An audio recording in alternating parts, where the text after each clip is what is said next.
Hello students. आज मैं आपके लिए लेकर आया हूँ मैथ्स का क्वेश्चन पेपर जो कि एनुअल एग्ज़ाम का है। इसमें कई सवाल ऐसे हैं जो सीधे पेपर में आने की संभावना है, इसलिए वीडियो को स्किप मत करना और अंत तक के सभी क्वेश्चन ज़रूर देखना। अगर आपने पूरे क्वेश्चंस देख लिए तो 80% नंबर आसानी से आप लेकर आ सकते हो। तो चलिए पहला क्वेश्चन देखते हैं।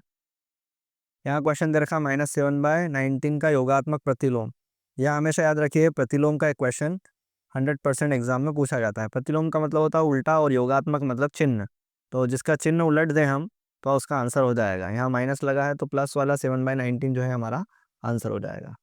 क्वेश्चन नंबर 2 देखते हैं। एक चतुर्भुज के 3 कोण बराबर हैं और चौथे कोण की माप 120 डिग्री है। 4 कोण होते हैं, हमें पता है। चारों कोण जो होते हैं उनके अंतः कोणों का योग 360 होता है, जिसमें से 120 तो हमने घटा ही चुके हैं, तो बचा 240। अब ये 3 लोगों में बांटना है, यानी 3 कोण में बांटना है बराबर बराबर। अगर हम इसको 3 से भाग दे दें तो कितना हो जाएगा, 3 अठे 24 और 0 का 0 यानी 80 डिग्री हमारा आंसर हो जाएगा। क्वेश्चन नंबर 3 देखिए। संख्या 81 के वर्ग में इकाई का अंक होगा। ये सबसे ईजी और स्कोरिंग क्वेश्चंस होता है। इसमें लास्ट डिजिट देखिए और वर्ग कर दीजिए, यानी 1 का 1 में मल्टीप्लाई करेंगे तो कितना आ जाएगा, 1। तो हमारा आंसर भी क्या हो जाएगा, इकाई अंक 1 हो जाएगा। आगे क्वेश्चन की तरफ बढ़ते हैं। 35 किलोमीटर और 25 किलोमीटर से अनुपात है। यहाँ बच्चे अक्सर गलतियाँ कर देते हैं। हम इनको अनुपात में इस तरह से लिखते हैं, 35 और 25। ये दोनों दिख रहे हैं हमें 5 के टेबल में आते हैं, तो ये हो जाएगा 5 7 35 और ये हो जाएगा 5 25, यानी 7:5। ये हमारा आंसर हो जाएगा। क्वेश्चन नंबर 5 की तरफ चलते हैं। यहाँ हमें एक चित्र दे रखा है और एक ग्लास बना हुआ है। ये यहाँ से यहाँ तक की जो दूरी दे रखी है इसने 2 दे रखी है, यानी एक अक्ष पर। सबसे पहले जब हम कोऑर्डिनेट लिखते हैं या निर्देशांक लिखते हैं तो पहले एक्स वाली वैल्यू लिखते हैं, फिर वाई वाली लिखते हैं। यानी y से कितना दूर है, 2 है, तो x पर इसकी वैल्यू 2 हो गई। सेम चीज़ यहाँ से ये कितनी ऊपर की तरफ है, यानी x से कितना दूर है, तो इसकी वैल्यू हो जाएगी y की, यानी 3। तो आंसर कितना हो जाएगा, 2,3। अगला क्वेश्चन देखते हैं। संख्याओं के रूप में एकत्रित सूचनाएं। जो भी सूचना हम एकत्रित करते हैं संख्या के रूप में वो डेटा कहलाती है या आंकड़े। यहाँ हम आंसर लिख सकते हैं, हिंदी में आंकड़े लिख देंगे और अगर इंग्लिश में अगर लिखना चाहे तो डेटा लिख देंगे। क्वेश्चन नंबर 7 देखिए। 1729 दे रखा है, फिर इसी में कुछ कुछ मल्टीप्लाई करके नंबर्स लिखे हुए हैं। तो ये जो संख्याएं कहलाती हैं वो रामानुजन ने दी थी, इसीलिए हार्डी रामानुजन संख्या कहलाती है। क्वेश्चन नंबर 8 की तरफ चलते हैं। ये क्वेश्चन पिछले साल भी एग्जाम में पूछा गया था। यहाँ पर हमें क्या करना होता है, ऊपर का मल्टीप्लाई ऊपर, यानी 2 नंबर्स दे रखे हैं, इन दोनों का मल्टीप्लाई करें हम और नीचे का मल्टीप्लाई नीचे करें, या फिर हम इसको सॉल्व भी कर सकते हैं। 2/3 दे रखा है, मल्टीप्लाई 9/10, माइनस दे रखा है। एक्स की पावर यहाँ 2 है और यहाँ पर 1 है, तो एक्स की पावर 3 हो जाएगी और यहाँ पर भी वाई की पावर भी 3 हो जाएगी। इसको सॉल्व कर लें, 3 एकम 3, 3 तिया 9। ऐसे ही इसको भी कैंसिल कर सकते हैं, 2 एकम 2 और 2 पंजे 10, यानी 3/5। तो आंसर कितना हो जाएगा, -3/5, एक्स की घात 3 और वाई की घात 3। ये हमारा आंसर हो जाएगा। क्वेश्चन नंबर 9 देखिए। 16 को घात के रूप में व्यक्त करने के लिए आधार क्या होगा। तो इसको यहाँ पर ज़रूर ध्यान दीजिएगा। 16 को घात के रूप में लिखना है अगर हमें, तो हम इसका सबसे पहले फैक्टराइजेशन यानी गुणनखंड कर लेते हैं। क्योंकि ये सम संख्या है तो 2 से कट जाएगा, 2 8 16, फिर 2 से कट जाएगा, फिर 2 दूनी 4 और 2 एकम 2, ये कट जाएगा, यानी 2 की पावर कितनी हो रही है, 4 आ रहा है इसका आंसर 16 का। लेकिन हमसे सिर्फ पूछा है आधार, तो आधार जो होता है वो ये वाला नंबर कहलाता है, और ये वाला जो नंबर कहलाता है ये कहलाता है पावर या फिर घातांक। तो यहाँ हमारा आंसर कितना हो जाएगा, सिर्फ 2 होगा। 2 अंक की संख्या 26 का अंकों का योग। अंकों का योग जो होता है, सिर्फ जितना भी नंबर लिखा उन दोनों के बीच में प्लस लगा दो। 26 है तो 2 + 6 कितना हो जाएगा, 8। ये हमारा आंसर हो गया। क्वेश्चन नंबर 11 की तरफ चलते हैं स्टूडेंट्स। यहाँ पर एक समीकरण वाला क्वेश्चंस दिया हुआ है जो कि रैखिक समीकरण है। इसको अगर हमें सॉल्व करना है तो किस तरह से हम सॉल्व करेंगे। सबसे पहले हम देख लेंगे एक्स वाली वैल्यू को एक साइड लिख लेंगे। ये 5x पहले से ही लिखा हुआ है। 3x को इधर लेकर आएंगे तो उसका चिन्ह बदल जाएगा, माइनस का 3x हो जाएगा। इक्वल टू में माइनस का 5 लिखा हुआ है और ये माइनस का 3 है, इधर चले जाएगा तो प्लस का हो जाएगा। इनको सॉल्व कर लीजिए। 5 में से 3 गए तो कितना बचेगा, 2, और x इसी के साथ में है। यहाँ पर भी 5 में से 3 गए तो कितना बचेगा, 2, लेकिन चिन्ह बड़ी संख्या है का ही लगेगा। तो माइनस आ जाएगा। अब हमें इसको सॉल्व करना है, ये दोनों मल्टीप्लाई में थे तो -2, और ये जो मल्टीप्लाई वाला था ये आ जाएगा डिवाइड में, इसको कैंसिल कर देंगे, 2 वन ज़ा 2, तो x की वैल्यू कितनी आ गई -1। क्वेश्चन नंबर 12 देखिए, 2:5 को प्रतिशत में लिखना है, तो इसको लिखने का सबसे अच्छा तरीका है 2/5 लिखो और गुणा में 100 का गुणा कर दो, प्रतिशत का चिन्ह लगा दो, इसको काट दो, 5 दूनी 10, 0, और 20 का गुणा 2 में करेंगे कितना आ जाएगा 40%। क्वेश्चन नंबर 13 देखिए, 5 सेंटीमीटर वाले घन का आयतन, घन का आयतन जो होता है वो हमारा सूत्र होता है 1/3, यानी 5 दे रखा है तो 5/3 कर दीजिए, 5 का 3 बार लिख कर गुणा करेंगे अगर हम, तो 25 और उसके आगे फिर 25 5 ज़ा 125 हो जाएगा, यानी 125। यहाँ ये ध्यान रखिए यूनिट लिखें तो सेंटीमीटर की घात 3 ज़रूर लिखें, या फिर घन सेंटीमीटर लिख दें, तभी फुल मार्क्स आपको मिल पाएंगे। क्वेश्चन नंबर 14 को देखते हैं हम। क्वेश्चन नंबर 14 में यहाँ पर दे रखा है 2⁻³ मल्टीप्लाई में दे रखा है 4⁻1, तो हम इसको अगर हम 2⁻2 लिख लें 4 को, और फिर पावर -1 लगा लें, इस डिवाइड को हटा दें, मल्टीप्लाई लगा दें, तो 2 की पावर जो है ये -6 हो जाएगा। यहाँ पर हमें एक चीज़ पता है, जब पावर की पावर लगी होती है यानी मल्टीप्लाई हो जाता है, तो 2 की पावर -3 हो गया, 2 की पावर -2 हो गया, और 2 की पावर -6 हो गया। हमें पता है जब आधार समान होते हैं यानी बेस समान होते हैं, तो जो पावर होती है वो ऐड हो जाती है, तो यहाँ पावर ऐड हो जाएगी, बेस को हम 1 टाइम लिख लेंगे, 6 और 3 9 और 2 11, यानी -11, ये हो जाएगा हमारा आंसर।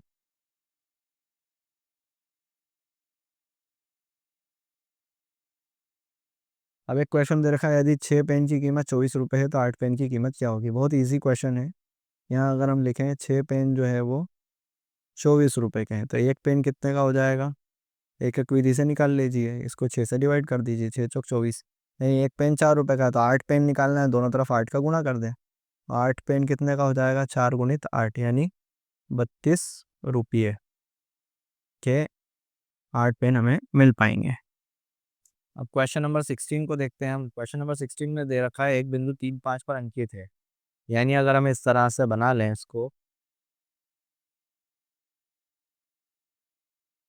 1 2 3 4 5, और ऐसे ही यहाँ पर 1 2 3 4 एंड 5, 3 5 पर अंकित है, यानी 3 और 5 यहाँ से, तो ये यहाँ पर एक पॉइंट बनेगा, ये पॉइंट बन जाएगा, ये 3 5 है, और 5 3 का प्रतिबिंब है, यानी 5 यहाँ पर हो और 3 यहाँ पर हो, तो ये दोनों यहाँ पर हमें दिख रहे हैं, दोनों अलग अलग हैं, तो ये दोनों एक साथ हो ही नहीं सकते, इसलिए जो आंसर है हम यहाँ पर बोल देंगे कि बिंदु चतुर्थांश 5,3 का प्रतिबिंब नहीं है, ये बता दें, ये हमारा आंसर हो जाएगा। क्वेश्चन नंबर 17 देखते हैं हम। यहाँ पर पूछा है वितरकता के उपयोग से निम्नलिखित का मान ज्ञात कीजिए। वितरकता यानी ये जो है 2 बार यहाँ पर लिखा हुआ है, वितरकता का नियम है, और उसके साथ कुछ मल्टीप्लाई है। हम वितरकता के नियम में सबसे पहले क्या करते हैं, इन दोनों को कॉमन ले लेते हैं, 6/5 हमारे पास कॉमन आ गया, अंदर क्या बचेगा -3/12 और प्लस का 5/12। इसको अगर हम देखें हर समान है यहाँ पर, तो इनको हम सॉल्व आसानी से कर सकते हैं, तो 5 में से 3 गए तो कितना बचेगा 2/12। इसको सॉल्व कर लेते हैं हम, 6 से ये कैंसिल हो जाएगा, 6 2 12, और 2 से 2 कैंसिल हो जाएगा, यानी आंसर कितना बचेगा सिर्फ 1/5 हो जाएगा। क्वेश्चन नंबर 18 देखें, इसमें कॉन्सेप्ट लगा हुआ है, एक पतंग जो है विशिष्ट प्रकार का चतुर्भुज होता है, उसको बनाकर बाह्य कोणों का मापों का योग निकाला गया है। ये हमने एक पतंग बना ली, इसके बाह्य कोण जो है वो बाहर कर दिए हमने, इधर से ये चले जाएगा, इधर से ये हो जाएगा, इधर से ये हो जाएगा, इन सबके कोणों का योग जो है हमें फाइंड आउट करना है। चाहे तो आप डी से निकाल कर इसको चांदे के सहायता से गिन भी सकते हैं कि कितना एंगल आ रहा है। वैसे हमें कॉन्सेप्ट पता है कि बाह्य कोणों की जो माप होती है वो हमेशा 360 डिग्री होती है, तो इसका आंसर ये हो जाएगा। आप चाहें तो इसको सबको चारों पर लिख कर दे सकते हैं। क्वेश्चन नंबर 19 ये प्रायिकता का सवाल है और सबसे ईजी क्वेश्चन होता है, लेकिन फिर भी बच्चे यहाँ उलझ जाते हैं। उसको ध्यान से देखिएगा। एक थैले में 5 लाल गेंदें हैं और 3 पीली गेंदें हैं। यानी टोटल गेन कितनी हो गई। यहाँ पर जो प्रायिकता का सूत्र होता है वो होता है घटना के घटित होने वाले यानी favourable outcome upon total outcome, यानी कितने परिणाम आ सकते हैं। तो टोटल परिणाम कितनी गेंदें हैं, वो है 8। और यहाँ बोल रहा है वो बिना देखे लाल गेंद प्राप्त है, यानी लाल गेंद कितनी है, 3 है, तो 3 बार ही निकल सकती हैं। तो 3/8 जो है वो प्रायिकता हो जाएगी। ये इसका आंसर हो गया। क्वेश्चन नंबर 20 देखें हम। संख्या 44 का वर्ग गुणा किए बिना निकालना है। यहाँ पर शॉर्ट ट्रिक काम आएगी। आप चाहें तो मेरी शॉर्ट ट्रिक्स का भंडार के नाम से एक प्लेलिस्ट बनी हुई है, वो भी देख सकते हैं। वहाँ आपको बहुत सारी शॉर्ट ट्रिक्स मिल जाएंगी, उसका यहाँ पर यूज़ हो सकता है। यहाँ 44 का वर्ग करना है, हमें गुणा नहीं करना है दोनों का। इसको करने के बहुत सारे तरीके भी हैं।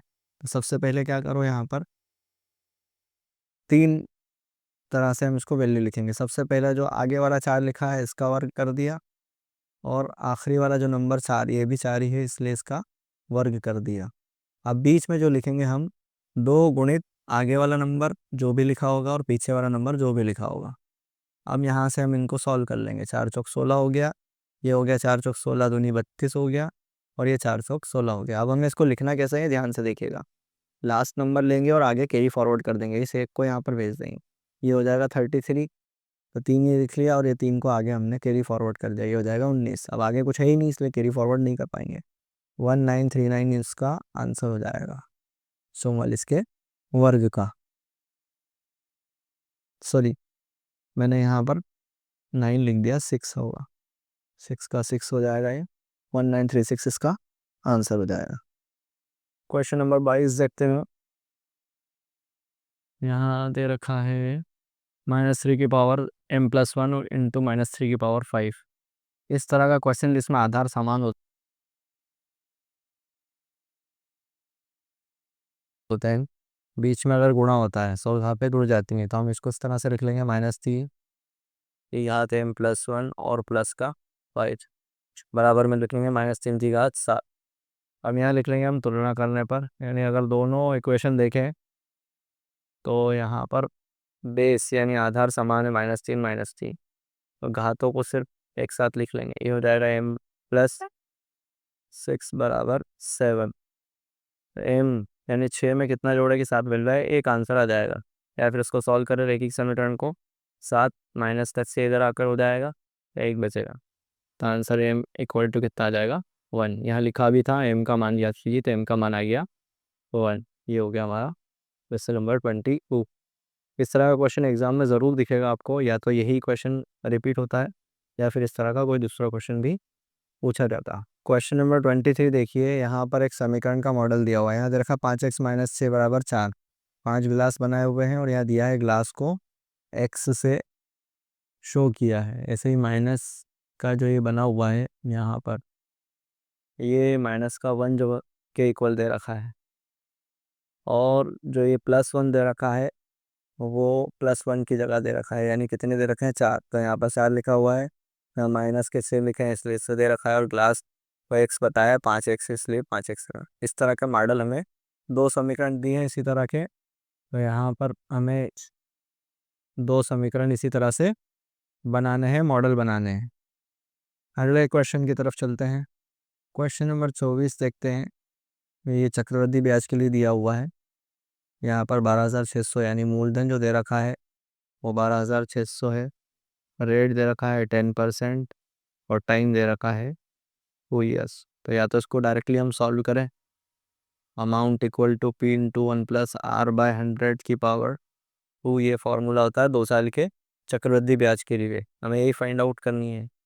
तो मिश्रधन पहले निकाल लेते हैं। यहाँ लिखेंगे 12,600, 1 + R रेट दे रखा है 10/100 की पावर 2। इससे इसको कैंसिल करेंगे, 1 + 1/10, तो ये हो जाएगा 10 में 1 का गुणा करेंगे तो ये हो जाएगा 11, 11/10, 2 बार हो जाएगा।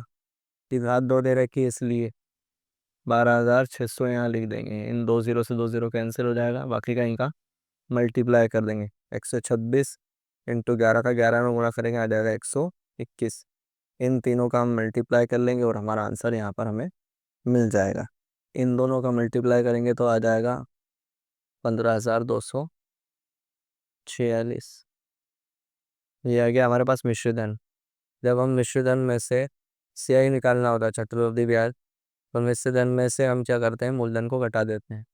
मिश्र धन हमारे पास आ गया 15,246 और मूलधन दे रखा था 12,600। इसमें से इसको माइनस कर लेंगे, यहाँ 6 आ जाएगा। 4 में से 0 गया 4 आ जाएगा। 12 में से 6 गया तो 6 आ जाएगा। और यहाँ बचेगा 14 में से 12 गए तो 2 आ जाएगा, यानी 2,646 रुपये जो है वो चक्रवृद्धि ब्याज आ जाएगा 2 साल के। क्वेश्चन नंबर 25 देखें हम। यहाँ पर दे रखा है कक्षा में 18 बेलनाकार खंबे हैं। बेलनाकार यानी इस तरह के खंबे हैं, कितने हैं, 18 हैं। प्रत्येक खंबे की जो त्रिज्या दे रखी है वो 35 सेंटीमीटर यानी 35 सेंटीमीटर है, और ऊंचाई जो दे रखी है वो 5 मीटर है। यहाँ से लेकर ये ध्यान रखिएगा, यहाँ मीटर है और यहाँ पर सेंटीमीटर से रखा है। और 9 रुपये प्रति वर्ग मीटर की दर से हमें सभी खंभों के वक्री पृष्ठीय क्षेत्रफल पेंट कराना है, यानी इसके आसपास पेंट कराना है।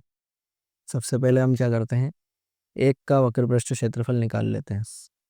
तो वक्र पृष्ठ क्षेत्रफल हमारे पास जो सूत्र होता है 2πr/h, यहाँ रख लेते हैं हम।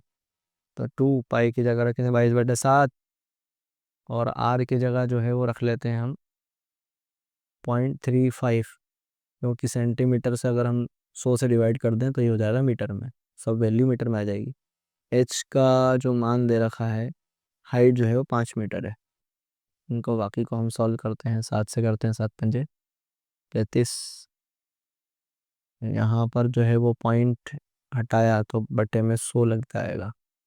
इस तरह से हम इसको सॉल्व कर सकते हैं। यहाँ हो जाएगा 25 चौक 100, 2 से काटेंगे इसको, 2 एक कम 2, 2 से 11, यानी कितना आ गया, 11 मीटर स्क्वायर जो है वो एक खंबे का क्षेत्रफल है। तो इसी तरह से हमें क्या करना है, 18 खंबे हैं और 9 रुपये प्रति वर्ग है, तो 18 खंबे जो है उन्हें पेंट करने का व्यय अगर निकालना है हमें, तो क्या करेंगे हम, 11 × 18 और 9 रुपये प्रति वर्ग है, तो इन दोनों का गुणा कर देंगे। 18 का गुणा करते हैं 9 में, 9 8 72, 9 एक कम 9 और 7 16। 11 का गुणा करना आसान है, इसकी शॉर्ट ट्रिक का एक वीडियो मैंने बना रखा है, अगर चाहे तो वो देख सकते हैं। आंसर हो जाएगा 2, 6 8 हो जाएगा, 6 और 1 7 और 1 का 1, ये आंसर हो जाएगा 1782 रुपये। क्वेश्चन नंबर 26 देखते हैं, लास्ट क्वेश्चन है। रोगी का तापमान 1 बजे दोपहर क्या था। यानी यहाँ पर अगर हम इस दिए हुए बार ग्राफ को देखें, ग्राफ के अंदर यहाँ दे रखा है 1 बजे का वक्त, ये 1 बजे है। यहाँ पर देखें तो रोगी का जो हमें तापमान देखना है वो यहाँ से दिखेगा, यहाँ पर होगा 36 और 37 के बीच में, यानी आधे आधे का गैप दे रखा है। आंसर कितना हो जाएगा, 36.5 डिग्री सेल्सियस। अब अगला क्वेश्चन दे रखा है, रोगी का तापमान 38.5 डिग्री सेल्सियस कब था। तो 38 यहाँ पर है, 39 यहाँ है, मतलब यहाँ पर। तो यहाँ से देखें हम तो यहाँ पर कब था, या तो डायरेक्टली हम यहाँ से यहाँ तक का देखें एग्जैक्टली, तो यहाँ पर हमें दिख रहा है रोगी का तापमान जो है वो कितने बजे था, 12 बजे। तो आंसर यहाँ लिख देंगे 12 बजे। अगला क्वेश्चन पूछा उसने, इस पूरे अंतराल में रोगी का तापमान 2 बार एक समान ही था, ये 2 समय क्या क्या थे। यानी 2 बार एक जैसा था, वो कहाँ दिख रहा है, एक तो यहाँ पर और एक यहाँ पर, ये दोनों समान तापमान है। तो कितने बजे, दोपहर 1 और 2 बजे के बीच में। तो समय यहाँ पर लिख देंगे 1 बजे और 2 बजे, ये हमारा आंसर हो जाएगा। लास्ट क्वेश्चन पूछा है, 1:30 बजे दोपहर रोगी का तापमान क्या था। 1:30 बजे अगर हम बात करें तो यहाँ 1 बजे, यहाँ 2 बजे, तो बीच में यहाँ से चलते हैं हम। तो ये कितना था यहाँ पर 1:30 बजे, इसके सामने देखें तो ये दे रखा है 36.5 यानी 36.5 डिग्री सेल्सियस। और इसका हमें देखकर ये पता चल रहा है कि स्टेबल था, है ना। तो हम यहाँ पर इसका जो तापमान है निष्कर्ष में लिख सकते हैं कि स्टेबल टेम्परेचर था, ये हमारा आंसर हो जाएगा। अगर आपने वीडियो यहाँ तक के देख ली है तो एग्ज़ाम में अच्छा स्कोर करना 100% चाहिए। वीडियो को शेयर करें, तब तक के लिए ऑल द बेस्ट।